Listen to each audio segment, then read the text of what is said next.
egy éve elhatároztam, hogy senkinek semmilyen felkérésére nem mondok más, csak nemet. Azóta persze néhány megtörtént, de amikor az EISPA fölhívott, akkor azt mondtam neki, hogy csak akkor, hogyha nem kell szerepelni a közönség előtt, hanem beszélgethetek veled, mint hogyha egy 2 pohár sör mellett ülnénk hát hol van? A trombitás, hát hölgyek, a trombitás kertben. Ugyanis nekem pontosan 40 éve vannak felteendő kérdéseim neked személy szerint, és valószínűleg nem is fogsz emlékezni rá. 1984, Gödöllő, Kardos, Gotár, Kincses. Álltunk vagy 8000 darab ilyen családi, meg egyéb fotók fölött, és próbáltunk ebből egy látásnyelve kiállítást csinálni. És akkor azt gondolt, akkor már te a nagy Gotár voltál, én meg a kis Kincses, és azt gondoltam, hogy valahogy meg kellene tudnom azt, hogy te mozgóképészként hogyan viszonyulsz az állóképhez. Akkor még nem voltak nyilvánosak a fotóid, nem lehetett tudni, hogy mit, de olyan releváns dolgokat mondtál, amit, hogy őszinte legyek, egy filmestől nem vártam. Azt kéne leadni most. Először azt szeretném tudni, amit akkor nem kérdeztem meg, hogy 84-ben mi között volt a Kardoshoz, és azóta mi? Kardos Anyihoz? Hát, és bocs, Kardos és Hórusz, mert ez így összetartozik. Hát mindig, hát a Kardosról azt, hogy mi a Hórusz, és milyen gyűjteménye van, és milyen szenvedélye fényképekkel kapcsolatban, azért azt lehetett tudni. És azért egy szakmában vagyunk, dolgoztunk is együtt, de inkább az a pont a fényképekre vonatkozó szem, ami a Kardosnak van, az egy megkerülhetetlen dolog, hogyha fényképekről beszélünk. És ezt te tudtad akkor is, már 84-ben? Hát lehetett tudni az ő archívumáról, akkor még... Archívum, Békás megye. Békás megyeri 7. emelet, igen, dobozokban mindenféle dolgok, és ahogy ő ezt elkezdte gyűjteni, amennyire vissza tudok emlékezni, azok ilyen ofotértes és egyéb labor kapcsolatok voltak, tehát nagyon kevés olyan ember van, vagy volt akkor különösen, hogy ilyen fénykép halomból ki tudott választani olyan képeket, ami másnak nem volt kép. És el is tudta magyarázni, hogy az miért kép. És ez nagyon különleges tudás. Mind a mai napig őrzöm, ettől lettem valószínűleg nem fényképész, hanem fotomuzológus. Azt mondta ott akkor ezen a gödöllői beszélgetésen, hogy kétféleképpen lehet fényképet csinálni, vagy odamész a valósághoz és lefényképezed, vagy a millió fénykép közül kiveszed azt, amelyiken az van, ami neked kell. És ez szerintem a gyűjtés, és akkor még nem volt Barth, nem volt Sontag, egyszerűen ő rájött magától erre, hogy gyűjteni annyi, mint világot gyűjteni. Hatott-e rád a Sanyi szemlélete, vagy bármi, mert hogy egy csomó közös filmetek is volt, a filmbe a Kardos mindig becsempészte az állóképeit valahogy, valamilyen módon, legalábbis szemléletében. Hát ez a kifejezés a döntő, a szemlélet. De nagyon nehéz bármit is átemelni az állóképből a mozgóképbe, csak a szemléletet lehet, tehát csak azt, amit abból a folyamatból lehet építkezni, amit előidéznek a képek benned. Tehát az, hogy nem szabad összekeverni a játékfilmes alkotást nem szabad összekeverni a fotográfiával. Miközben persze ezzel kapcsolata van. Hát miközben az a lényeg. Igen. Amikor én a Gál Pistának, meg a Sárának, meg a Kósának csináltam egy-egy könyvet,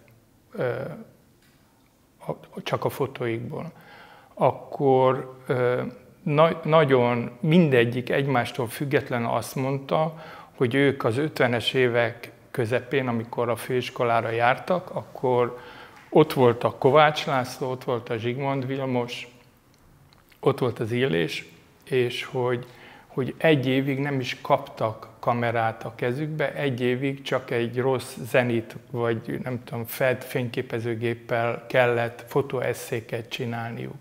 És ő rajtuk, miután tényleg sok ezer képüket megnéztem, látszik, hogy akármit komponáltak, mozgóképet is, ott volt, ha kivettél egy kockát belőle, az ott megvolt, mint kép.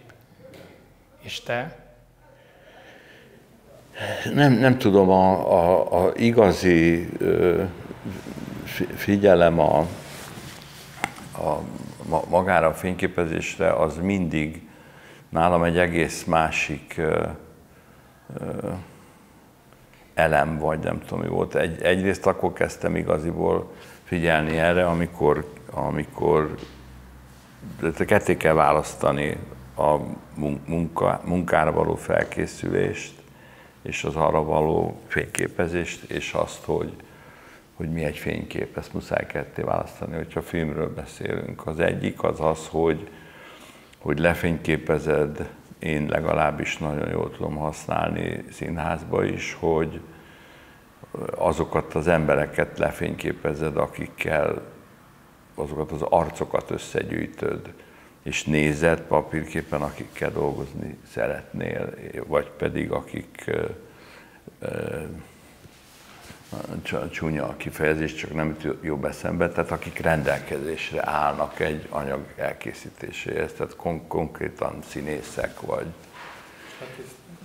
Igen, és nekem egy időben sokkal többet mondott az a néhány portré, amit elkészítettem egy emberről, mint hogyha dolgoztam volna vele. De ez nem lehet, hogy pontosan a mozgó és az állókép közti filozófiai különbségből van, hogy a mozgókép kockáról kockára halad, és az időt valami módon fölfalja, miközben egy állóképnél kiemeled a mozgásból, és akármennyi ideig szemléled, 10 év múlva is ugyanazt a képet látod, miközben persze egy filmen nem így van. Hát most igenis, meg nem is, de hát, hogy visszatérve ahhoz, hogy egy munkára való felkészülésbe ugye úgy hívják, hogy portré sorozat, de nem erről szól. Tehát, hogyha, mit tudom én, Romániába egy magyarul nem tudó színésszel, aki esetleg dolgozni akarsz, 10 percet lehet eltölteni egy erkélyen, és lehet róla csinálni 10-12 képet, és beszélsz hozzá valamilyen nyelven, és ő is beszél vele, tehát egy kapcsolatfelvételben a bizonyos töredék idők meg vannak állítva egy kép elejéig, és aztán azt előveszed egy hét múlva, és rakosgatod, és összerakod azt a tablót, vagy családot, vagy sorozatot, ami a munka szempontjából érdekes, akkor ez része a felkészülésnek, és akkor ez egy akkor mindegy, hogy milyen a fénykép, mert nem ez tehát nem egy jó, általán ezek között is vannak érdekes képek, de igaziból ez egy munkafázis, hogy mire jutsz egy emberrel, mert ez is munka. Illetve lehetőséget mutat föl, hogy mit lehet majd vele. Hát, hogy mi van az arcán. Ja. Igen. De mondjuk, hogy ezek a filmsegítő fotói. Igen. De ezt megelőzően is, ez után is fényképeztél egy csomó olyan dolgot, aminek semmi köze nem volt a filmhez. Hát azért mondtam, hogy bontsuk ketté, mert a film, tehát mit tudom én, hogyha már Romániát mondtuk, akkor, vagy Erdélyt mondtuk, akkor az operatőr a Részek című filmre való felkészülésnek a fotóit megnézte, és azt mondta, hogy őrá nincsen szükség, mert ott van a film. De ez volt a cél, hogy meg tudjam ezt mutatni, hogy én mit gondolok. És erre ez egy nagyon jó lehetőség, és később is tehát színházban is nagyon jól tudom ezt használni, mert később kiderült, hogy több gyakorlatom is volt benne, meg mindenféle dramaturgai megfontolásokat is le tudtam már fényképezni. De még ami ennél sokkal érdekesebb, hogy amióta internet van, egy úgynevezett drámai folyamatot, majd mondok egy jó szót erre a végén, csak az közhely, de most megpróbálom fölrakni másképp, hogy bizonyos elemeket össze lehet gyűjteni az interneten. És az, amit mondtál, hogy operatőröknek 1 évig eszé, és nem tudom micsoda, az azért nagyon fontos, mert egy képnek az elemzéséből a látásmódját és a gondolkodásmódját valakinek nagyon jól lehet fejleszteni vagy irányítani. És ezek, akikről beszéltél, ezek az emberek. Tehát én például emlékszem, amikor az Illés Gyuri bácsival próbáltam fölvenni a kapcsolatot, hogy egyáltalán ehhez a szakmához közelítsek, hogy hányszor mentem oda egy csomó fényképen, amit aztán nem mertem elővenni, mikor elkezdtünk beszélgetni, pedig nem is volt egy nagyon szigorú ember. Nem, és nem is kellett a képen, a kávéról beszéltünk, meg mindenféleről, de közben ő figyelt. Tehát ez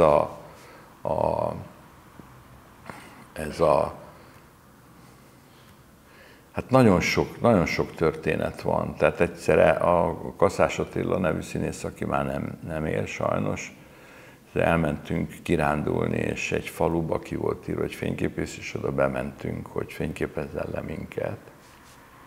Egy vidéki fényképész, és hát csodálatos volt az egész, és lefényképezett minket, és soha olyan pontos képet nem láttam, se magamról, se az Attiláról, pedig csak bementünk nyáron, a kocsmával volt szembe, persze könnyű volt.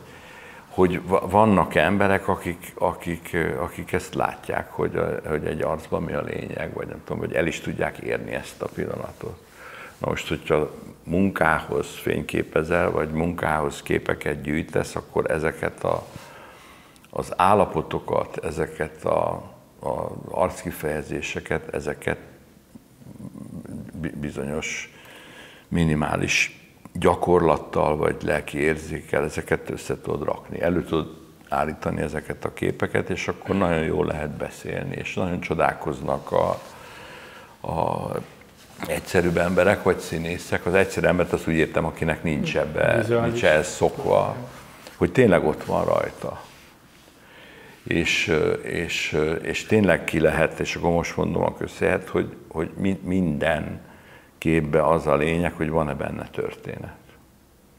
És van-e most itt, ahol ülünk, hogy elévágjak egy kérdésednek, tehát itt mindig az időről van szó.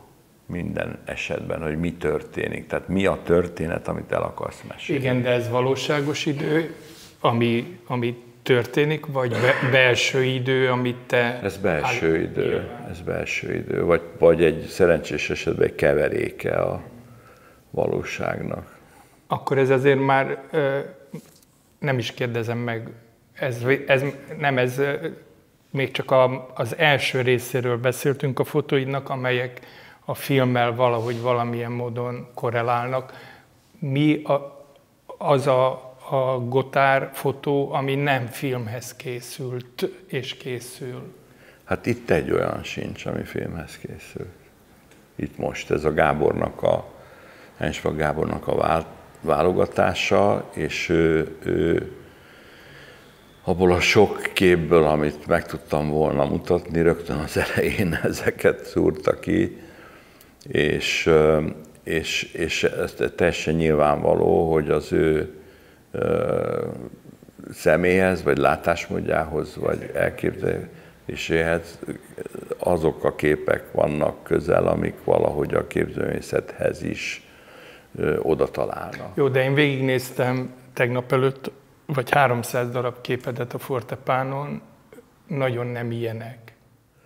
Igen, hát a Fortepán ügy az egy kicsit bonyolultabb történet, mert a Fortepánban, ami tehát szerintem a világ, tehát az forradalom, hogy az van, az egy nélkülözhetetlen. Ez az nagyon nagy dolog, és nem is tudják az emberek, hogy milyen nagy dolog a Fortepán. Mi biztos tudjuk, akik nézzük, használjuk. És aki használja, az pláne. Nem beszélve arról, hogy ez elterjedt, tehát például a román Fortepán, most hirtelen nem jut eszembe a neve. Azopán. És hát különösen a magyar vonatkozású anyagok, nem olyan gazdag, nincs olyan mennyiség, mint ami a Miklóséknál van, de hát őrület az egész, őrület. És olyan típusú dokumentum és olyan típusú történelem feltáró jellegű képek, hogy igen. És akkor Tamásnak, a Miklósnak arra volt szüksége vagy igénye, amit ugye a 90-es évekig be tud illeszteni ezekbe, és sajnos nem kerültek elő dolgok, tehát az egész filmes anyag, ami körülbelül 100 tekercs, az pillanatnyilag el van veszve, mert amikor a filmgyár kezdett megszűnni, akkor ez az anyag ott volt. A Müller Magdánál? A Magdáéknál volt sokáig egy archiválási szándékkal, aztán arra nem volt pénz, és akkor ide-oda csapódtak ezek a dolgok, és feltetőleg megvan valahol ez az anyag, de nincs nálam. De azt is tudom, hogy azok az úgynevezett filmes anyagok, tehát amik mondjuk egy játékfilmhez készült tanulmány fotók, amik azért mások, mint amiről a bevezetődbe beszéltél a fekete-fehér film gyártás idejében, azok a tanulmányügyek, azok különböző irodákba elvesztek, vagy dekkolnak valahol, és egyszer majd előkerülnek. De a Fortepánra az került, ami véletlenül valahogy visszakerült egy televíziós irodából hozzám egy dobozba. És azok inkább tehát ott fényképészet nincsen, ott csattogtatás van, és kollégák vannak, és hangulatok, tehát az inkább egy dokumentálása egy műfajnak, amiről pont mikor ezeket előszedtem, akkor kiderült, hogy mennyire lehetett kedvelni ezt a műfajt egy időben, és milyen jókedvűen csináltuk azt, amit lehetett csinálni akkor, de olyasmi, hogy kifejezetten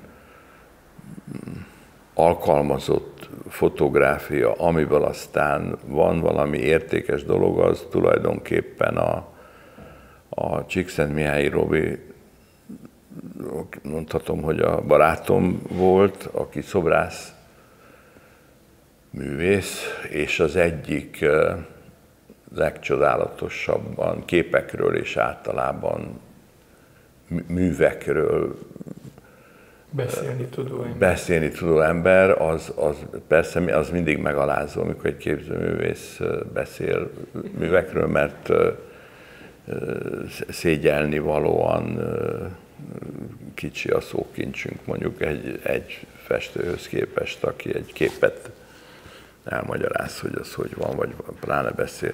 Na mindegy, a Robinak kellett csinálni katalógust, meg plakátot, meg minden, és akkor ott elszabadult a dolog, akkor kiderült, hogy azt lehet másképp is csinálni, mint ami ott a szokás volt, de ez a másképp ahhoz kellett egy ember is, ő ilyen volt, aki ezt be is fogadta. Tehát én igyekeztem nem azt megcsinálni, amit egy műtárgyfotós tud, és azt én nem tudom.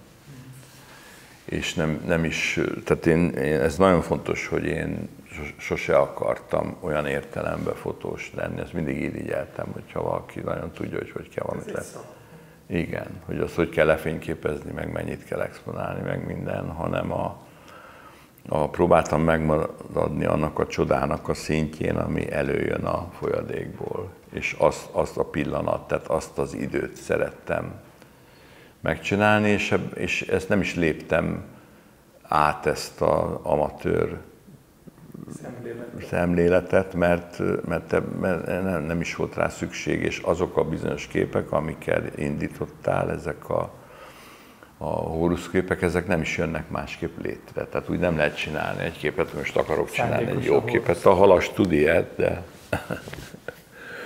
hogy akar egy jó képet csinálni, de igazi, és akkor tud, igaziból úgy nem megy, de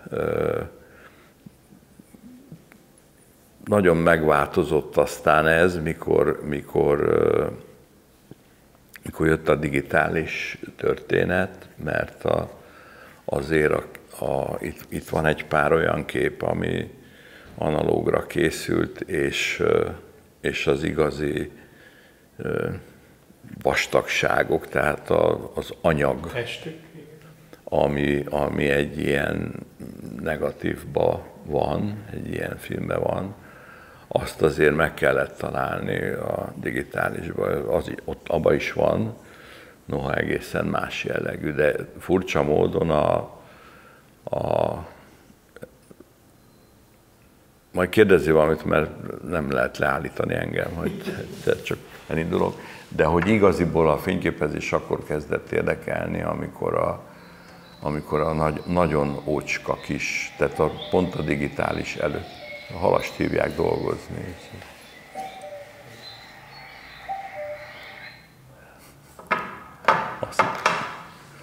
Tehát, hogy amikor a nagyon egyszerű, közvetlenül a digitalizáció elterjedése előtt valahogy megtelt a piac nagyon olcsó filmesgépek, picike filmesgépekkel, amikkel semmit nem lehetett csinálni, csak ugyanúgy, mint régen a harmonikás gép, hogy egyet tudott, tehát majdnem kamera obscura, és annak volt egy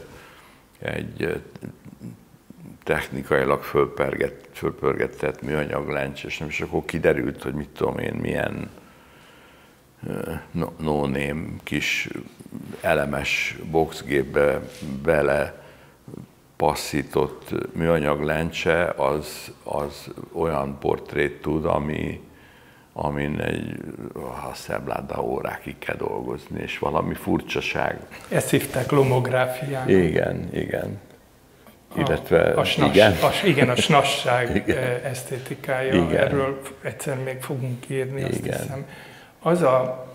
Az a kérdésem, hogy elolvastam mindent, amiket korábban nyilatkoztál, igen. Hogy szüleid vagy családodban senki nem fényképezett, te magad is, csak igen. 16 évesen. Igen. Hogy tanultál megfényképezni? Tehát, hogy azt, amit tudtál, azt hogyan? Én szerintem én nem tudok fényképezni. Jó, akkor azt, amit nem tudsz, azt hogy nem tanultad az se így van. Most vettem egy csodálatos fényképezőgépet. Majd megmondom a nevét, nem Agfa, hanem mindegy, egy ilyen harmonikás fényképezőgép, amilyen az volt az apukámnak, és nem, még annál is egyszerűbb, ilyen harmonikás gép, és egy hagyatékból vettem, és olyan volt a papámnak, de föltette az autó tetejére, mert kereste a sluszkot, és aztán elindultunk. És ez a gép aztán elveszett, és azért az, amiről majd írni akarsz, az például nem volt benne a pajtás fényképezőgépben, de az is volt. Tehát valamiért az nem sikerült, de egy ilyen ez valami francia automatagép volt az első, amit valaki ott hagyott nálunk, de tényleg be kellett tenni egy elemet és egy tekercsfilmet, és 1 perc alatt ledarálta az egészet. De például itt van, aki tudja, hogy mi itt van, APS-sel készült gép, ami ugye a rendes 36-os Leica méretű negatívnak a harmada. Igen. És hát felező vagy harmad. Tehát az, és egy nem létező kis műanyag lencseben, és hát az mindent lát. Jó, elkerülted a választ, de... Nem. Kérdezd meg még egyszer, nem kerül. Hogy amit mégiscsak tudtál a fényképezésből, hogy nem világosba vesszük ki a papírt. Dulovics Jenő. Könyv? Igen. Dulovics Jenő, meg az, hogy hát hogyha már itt tartunk, akkor ugye a Mártírok útján a Margit hídnál volt egy ofotért, ami megszűnt sajnos, valami görög étterem van. És ott volt labor is, és ugye aki minden nap valamiért oda bement, aztán az bejutott a laborba is záróra után, és ott engedtek ezt, meg azt, megmondták, meg később az is volt, hogy ott azt mondjuk 6-kor zárt, akkor 6 előtt 5 perccel el lehetett vinni valamit. Már egy gépet, és másnap visszavitted. Teljesen elképesztő módon, tehát vakut vagy Jasika fényképezőgépet odaadtak így, nem is tudták milyen Péter, csak a Péter. És akkor 10 előtt hozd vissza. És akkor ott álltam, amikor jöttek, és visszadta. És tehát nem volt szabad megkarcolni, meg ilyesmi. De hát aztán pláne optikákat, mikor jött ez a hisztéria, hogy teleobjektív, és nem tudom micsoda, és akkor ugye ez a praktika világ, amiről beszélünk. És mindegy, ezek megvannak máig, ezek az optikák, meg gépek, de nagyon jó dolog volt ez. Ez volt az idő, amiről ez a kertes is a címét kapta, hogy tényleg egy tekercsfilmet le lehetett egy nap le lehetett hívni a WC-be, és otthon az volt a sötét hely, és lehetett nagyítani. Teljesen ismerős. Nálunk a fürdőszobában volt, de ugyanaz. Hát a fürdőszobában is kellett hozzá, és iszonyatosan nézett ki minden, mert ugye ezeket a vörösvér luxus bromkál itt a csempefugákból nem lehet kiszedni, tehát borzalmasan nézett ki minden. És a fürdőkádban is meglátszik a vegyszer, úgyhogy... Az a kérdésem, maradunk itt a tanulásnál, amiből azért sokat nem tudtunk meg a Dulovicson, meg a Margit körúti ofotérten kívül, hogy mindaz, amit a főiskolán és azután is tanultál a filmről, a film készítéséről, esztétikájáról, kompozíciókról, világításról, mindenről, hogyan játszik össze a mai napig a fotóval benned? A tanulás egy kicsit fordítva van, mert akkor azért már nagyon sokat lehetett, sok időt lehetett moziba tölteni a 60-as évek közepén, és nagyon sok filmet meg lehetett nézni, és akit mondjuk talán érdekeltek a képek, tehát nyilván én is megpróbáltam azt megcsinálni, amit ott láttam, és aztán állóképbe vagy mozgó? Hát állóképbe, tehát hogy van fényképezve valami, és tehát a film visszafelé tanított fényképezni, és aztán persze mutogattam ezeket a képeket, mutogattam is, és mindenki mondott valamit ezekre a képekre, és a 70-es években, amikor nagyon sokat lehetett fényképezni, akkor különböző filmekben lehetett dolgozni ilyen, hogy egyszerre voltál sofőr, meg ügyintéző, meg fényképész, meg minden ilyen kis stábokban. És ott is kiderült, hogy mi a jó, mit lehet használni. És mindennel próbálkoztam, tehát amikor már televízióba kerültem dolgozni, akkor volt a sport vasárnap sportja az volt a... Vitár Róbert. Ezt én akartam mondani a nevét, csak nem jutott eszembe. És a Vitár Róbert volt az volt az utolsó a tévében, az utolsó műsorszám. És akkor azt mondta, hogy akkor Bagjasalja, Kisterenye, oda menjél el hozzá 2 képet, és akkor valamit ott a kapu mögé leültem, láttam, hogy ott kell máshol ott ülnek a fényképészekkel, nagyon mecsek. Valamit csináltam, és akkor azt oda betették, azt is tudom, hogy 120 forintot fizettek egy képért, de az nem olyan fényképezés, mint amiről te szeretnél beszélni. Igaziból valahogy úgy tanulódott ez meg, hogy amit kerülgettünk itt, hogy a történet. Miért nem kapcsolt ki? Nem tudom, melyikkel kell kikapcsolni. Tehát a történet, aminek benne kell lenni egy képbe, az, hogy passzírozódik bele, és aztán akkor viszonylag hamar rá lehetett jönni arra, hogy mit tudom én, épp most meséltem a kislányomnak, mutattam, hogy hol volt a Forte mintabolt itt a Mérleg utcán közelbe, és akkor ott mondták, hogy nem tudom, kiderült, hogy van ilyen, hogy dokumentumpapír, amire egész másképp kellett dolgozni, és ha nincs dokumentumpapír, én nem vágom ollóval körbe a képeket, mert azt a másik papír az szent volt valahogy, de a dokumentumpapír az, és akkor úgy kívánkozott, hogy de ez ennyire egyszerű, tehát hogy mi jött a széles vászlófilm, akkor elkezdtünk ilyenben nagyítani, ilyen keskeny csíkokba, és akkor kiderült, hogy lehet ollóval vágni, akkor kiderült az, hogy sokkal praktikusabb, hogy ha már eleve úgy komponálsz, de azt tényleg ollóval lehetett megtanulni.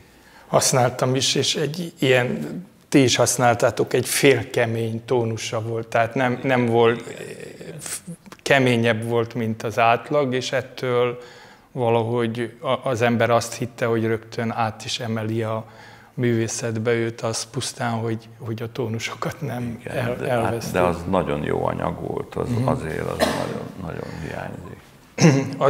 Az a kérdés, ami ehhez is tartozik, hogy valahol azt nyilatkoztat, hogy véletlenül mindig van nálad fényképezőgép, vagy mindent lefényképezel, ami megy körülötted, meg a világodat, meg mindent. És tényleg néztem a képeket, és azt láttam, hogy ha nekem azt a feladatot adnák, hogy a Gotthárd fényképész életművét próbáljam meg csoportosítani, beosztani, meghatározni, strukturálni, nagyon nagy bajba lennék, mert nincs mihez hozzákötni. Az egyetlen dolog, hogy Gotthárd Péterhez lehet kötni. Tehát annyira szubjektív az, ami kijön készképként belőled, hogy leráz magáról minden csoportosítási szándékot. Nem szociofotó, nem igazi portré, nem standfotó, ezek nem mondjuk így, hogy artfotók, még akkor is, ha most egy ilyen környezetben vannak.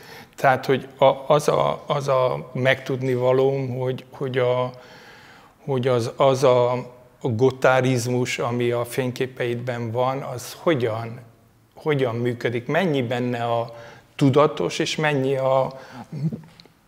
mennyi az érzés, vagy a véletlenszerű. Azt, amit most ezen, amit mondasz, ezen nagyon sokat rontott a telefon, hogy a telefonnal lehet fényképezni. Tehát elkényelmesíti az embert, mert automatikusan van nála egy nem is annyira rossz. Például az a kép, az telefonos. Az a úgynevezett vendégkép, ami stilárisan innen kirúg, de a telefon az tehát az idő, hogy találkozol emberekkel, akiknek fényképezőgép lóg a nyakukban, most ezt a 2 vagy a 3 tudok megnevezni, ahol most lakom, ott szinte minden reggel találkozom egy emberrel, aki nyilván nem normális ember, egy tükörraknás Voigtlander-gép van a nyakában nyitva, és tébolyultan megy, de valahol, tehát mindig ugyanaz mert találkozni akar a pillanattal azért, és föl akar készülni. De ez őrület, ez őrületes, és az a fajta fényképezőgép egyébként, ez a tükörraknás dolog, amit nemrég kaptam egyet a Táborosi András nevű operatőr barátomtól, egy ilyet, és az például egy másik szemlélet, de ez inkább fototörténet, hogy fölülről kell belenézni, és minden milyen szemszögből van. De ezeket Ez filozófia, Péter, az, hogy nem az arcod elé emeled a gépet, hanem te azzal, akit fényképezel, kontaktusba vagy, és közben a hasadon látod azt, ami a kép lesz, ez szerintem a legfontosabb része ennek az egész tükörraknás dolognak. A Kohn Zsuzsától a 60. születésnapomra kaptam az első digitális képet, aki a Katona József Színházban fotósként is tevékenykedett, és őt kérdezték meg nem tudom miért, a színházban, hogy én minek örülnék, mert látták, hogy beszélgetünk, és hogy én minek örülnék, és akkor ő megmondta azt a kis digitális gépet, ami most már tönkrement, mert ezek maguktól tönkre mennek, hogyha állnak a polcon vagy a szekrényben. Az volt az első digitális kép, és az ilyen pici volt. Tehát azt például föl se kell emelni. Tehát az mentél a villamoson, és a kezedbe volt, és megnyomtad. Tehát ez igen, amit te is, nem is kell vele különösebben. De hát ez már egy nagyon komoly, Jó, de a történet elvitte a kérdés lényegét, hogy mennyire fényképezel tudatosan akkor, amikor magadnak fényképezel, vagy mennyire csak az érzés viszel, vagy mennyire az ösztön, vagy mennyire a pillanat hatása.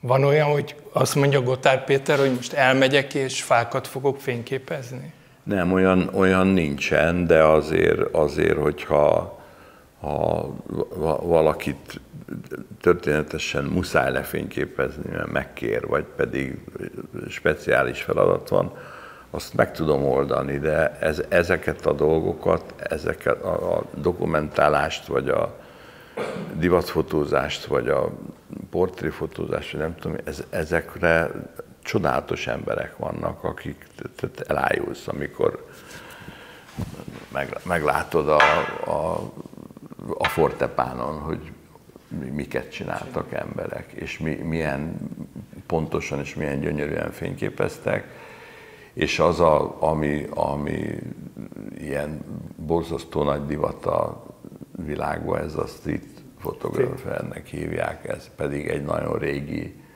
dolog, mert mindenki fényképezett az utcán, pláne hogyha olyan... Megengedte a technikai lehetőség. Hát meg olyan részére került a világnak, hogy volt mit fényképezni, de meg azok is szakmák, hogy épületeket vagy részleteket fényképezni. Én általában azt szoktam lefényképezni, ahol valami olyan furcsa fény van, ami elmúlik, ha nem fényképezed le. És továbbra is fontos neked az, amit az elején mondtál, hogy minden egyes állóképnek is kell, hogy legyen története, vagy magába kell rejteni egy hát, hogyha nincs történet, akkor a jó fotósok győznek, mert nagyon nehéz jó képeket csinálni, és én, hogyha akkor elfogadod a választ, akkor én ezt a véletlenre szeretem bízni, mert ez az egész véletlen. Tehát az nem véletlen, hogyha elmész egy bányába, tehát ez volt egy időben ilyen, hogy egyszer csak engedtek, mit tudom én, Komlón lefényképezni bányászokat a szénporos arccal, ahogy jöttek meg a fürdő, meg minden. És arra tudok emlékezni, hogy akkor is az érdekelt, tehát azok, hogy jó portrék legyenek, arra csodálatos fotósok vannak, az, hogy milyen az eszköze, vagy a keze, vagy a vonatnak a kereke, vagy nem tudom, ezek érdekeltek, vagy érdekelnek most is, de azt hiszem, hogy nincsen fénykép történet nélkül, tehát ez egy... Van, csak az nem biztos, hogy jó fénykép. Igen. Visszatérek csak egy mondattal a Kardoshoz, mert közös barátunk, hogy a Sanyi azt mondta, analóg azzal, amit te mondtál a véletlennel, hogy neki az a jó kép, ami nyomon követhető, hogy az Isten beletette az ujját a kép pillanatába, szóval az exponáláskor ott volt valami, amit se a fényképész, sem a fényképezet nem akart, vagy nem tudott. Igen, tehát ez nem szerintem egy nagyon jó, csodálatos díszlettervező nő mondta egy profi, nézte egy díszletemet színházba, és azt mondta, hogy hát a dilettánsoknak könnyű. És láttam, hogy nagyon rosszul volt már, amikor először meglátta, nagyon irigy volt, de ez jó értelembe kell venni, hogy ő nem merne ilyet megcsinálni. És én ezt talán nem a szó alapértelmébe a dilettáns dolog, de mégis valami ilyesmiről van szó, tehát soha nem akartam olyasmit csinálni, amit mások jobban tudnak, mint én, és nem is álltam rá erre. Tehát mindig bajba is kerültem, mikor pénzt kellett keresni, és esküvői fotózás, és nem tudom, és akkor azt mondta valaki, nagyon sok pénzért fényképeztünk esküvőn, és éjszaka a kertbe, az udvaron nagyítottuk, akkor volt sötét, és másnap átadtuk, tehát ezek nagy kalandok voltak. De azt mondták, hogy ezek nem esküvői képek, hanem ez egy riport, de nagyon egyszerű vidéki emberek, és kicsit ki voltak borulva, úgyhogy ha egyedül lettem volna ott, és nem egy klasszikus értelembe vett fotós lánnyal, akkor nem lettek volna meg azok amire nekik szükségük amiért ők fényképészt hívtak, tehát hogy egymást átölelve, és mindenki. Én nem tudom azt, vagy nem áll rá a kezem. Igen. Utolsó kérdés, mert lejár igen, hogy 70 pluszosan miért fényképezel még most is? Mi a célod a fényképeiddel? Hát nem tudom, hát ezt hogy lehet abba hagyni? Miért ki? Hát ez is válasz. Igen, nem hiszem, hogy ezt abba kéne hagyni, és hát például bátor ilyenek, mint a Gábor bátorítanak, azt mondják, hogy ezek izék, és de akkor ez külső megerősítés, vagy belülről? Ez belső. De nagyon szeretem ezt csinálni, és nagyon megnyugtat, és nagyon nehéz ügy, tehát nincs 36 kocka, sokkal többet lehet nyomkodni digitálisba, és nagyon, hogy mondjam, szóval az ember nagyon igényes saját magával szemben, kritikus, tehát nagyon ritkán van olyan, amit... Azt mondod, hogy ez igaz. Azt mondom, hogy ezt elmegyek a csodálatos lapforrátba, és ki nagyítok valamit, és kérdezik, mind nagyon helyes emberek dolgoznak ott, hogy ez hova lesz ez a kis, semmi, csak meg akarom, hogy legyen nyomtatásban, mert ez a dolog, hogy papírképizét előírni, ez már nagyon bonyolult. Tehát akinek nincs erre... Most újra jön, újra kezdenek gyártani analóg filmeket, újra gyártanak papírt, vegyszert. Ez létezik, igen. Igen. Úgyhogy vissza lehet térni rá, mert azért akit megcsapott a labor szaga, az a savanyú rögzítő só, meg a hívónak a szaga, az nem fogja abba hagyni, igen. Csak muszájból. Igen. Igaz, Stalter?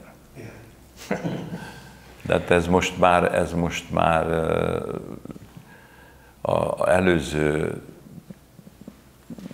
ilyen válogatás, ami a Janes Péternek a válogatása volt, az egy átfogóbb dolog volt, és ott kellett analógokat is csinálni, és nagyon egy tanítványomról kiderült, hogy ő a fél lakást berendezte, tehát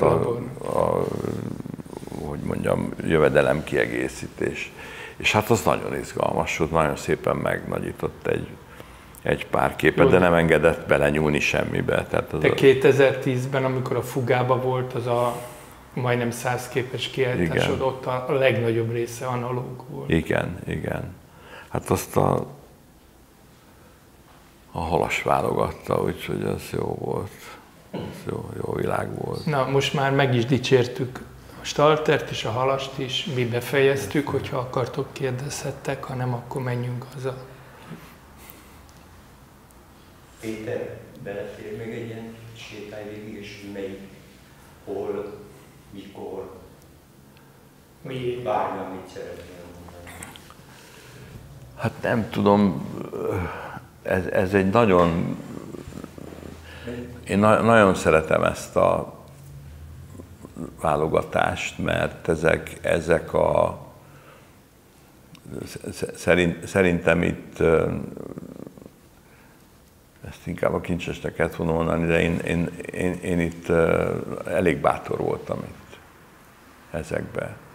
És ami izgatott, azt már úgy érintettem, hogy például ami mögöttem van, ez a piros riksa, vagy nem tudom micsoda, ez Kolumbiába készült, igazi esőbe, igazi negatívra, egy igazi fényképezőgéppel, és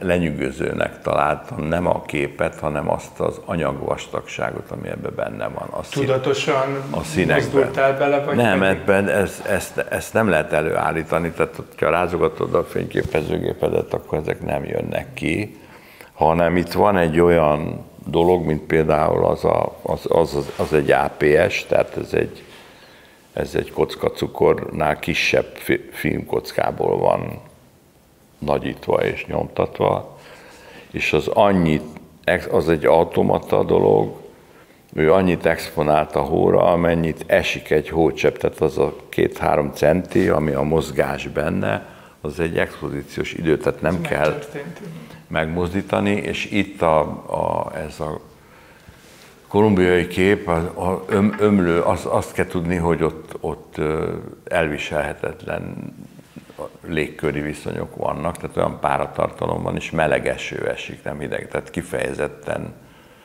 őrület az esőben lenni, mert nem az van, hogy megálltál és vázol, hanem valami csodálatos dolog, és ezek a csodák mind eső. Nem is hordanak esernyőt az emberek, mert esik 10 percig az eső, és az ilyen. Aztán megszáll. És ennyit kellett exponálni ahhoz, hogy tehát, hogy maga a víz és a fény az elintézi azt, amiről azt lehet mondani, hogy valamitől ez életlen. Az a kutya, az egy tavalyi kép, amiben az a érdekes, hogy ez a Duna és a Duna víznek ilyen a színe, és ez egy olyan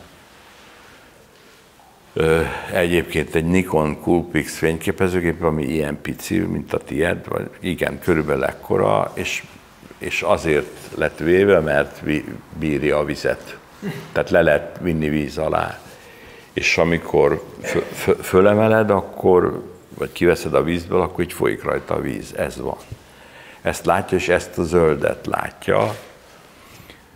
Ugyanazzal a géppel csináltam ezt, amiben ezt a kompról, ami mostan égnek a villanyok, ami rossz a képnek, hogyha leoltod a villanyt, majd leoltjuk, mikor kimegyünk, akkor meglátod, de így is lehet látni, hogy ami a vízbe, a tengervízbe van, tehát nem én mozgok, hanem a hajó, attól vannak az elmozdult fények, ott annyi egy hullám, amennyit lehet látni a tetején a csikoknak, tehát az, ameddig lebillen a hajó, annyi egy hullám.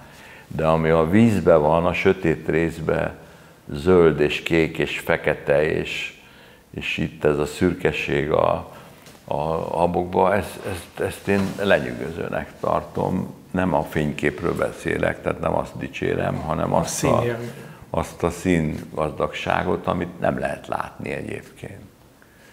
És az, amit te szeretsz, az a gép, az a kép, mármint a halas szereti, azt hiszem, hogy az pedig az egy vízszintes elmozdulás. Ezt bicikliről csináltam, tehát annyit lehet tudni, ameddig fölemeled a gépet, és megnyomod, ennyit halad egy bicikli. Tehát itt mindegyik kép arról szól, hogy az a történet benne, hogy az idő besűrűsödik. Egyrészt besűrűsödik, másrészt, hogy mozgás van ezekben a képekben, én szerintem. Tehát nem az van, hogy nagyon szép ráncos arca van valakinek, hanem az elmozdulás, ami valahogy rögzítve van, de itt is az érdekes, hogy az elmozdulás mihez képes ott van, tehát nem is az, hogy mindig van egy éles pont, de a felhők élesek, vagy ez például ez jég, és esik az eső, és úgy látszik, hogy tehát ez például itt kell vinni fényképezőgépet, és ezeket észreveszem, ezeket a fényeket talán, de a függőleges tartományban tiszta, éles minden, tehát ez egy rendesen exponált kép, és ami rendesen lefényképezett függőleges vonalak, és ami a képen történik az időegység alatt, az az őrületes benne, és a fényekbe történik, mert az folyik az a víz, fölülről esik az eső, alul folyik, ez egy ilyen havas, jeges utca, és hát ezt mikor letöltöttem, nem hittem el, hogy van éles pontja. Viszonyban van a függőleges éles és a vízszintes fény. Tök jó. Igen. Ne érjen úgy véget, Péter, a film, hogy ne beszéljünk a Gézáról, jó? Mert nem véletlenül került oda. Miért szeretted volna, hogy ő vele nyíljon és zárjon? Hát ő nagyon szerette azt, amit én csinálok, nem csak a fényképeket, tehát nyugodtan mondhatom, hogy barátok voltunk, és nem csak a fényképeket szerette, hanem az egyéb dolgokat is. És én is nagyon szerettem, amit tőle tanultam, vagy az időt, amit együtt töltöttünk, és én szerettem volna, hogyha látja ezt a kiállítást, mert itt az is van, hogy a mai időkben ilyen minőségben és ilyen méretben képeket kirakni, tehát ez egy nagyon komoly gesztus a galériától, hogy ezt megláttam, mert ezek kis laptopos vagy telefonos mutogatás alapján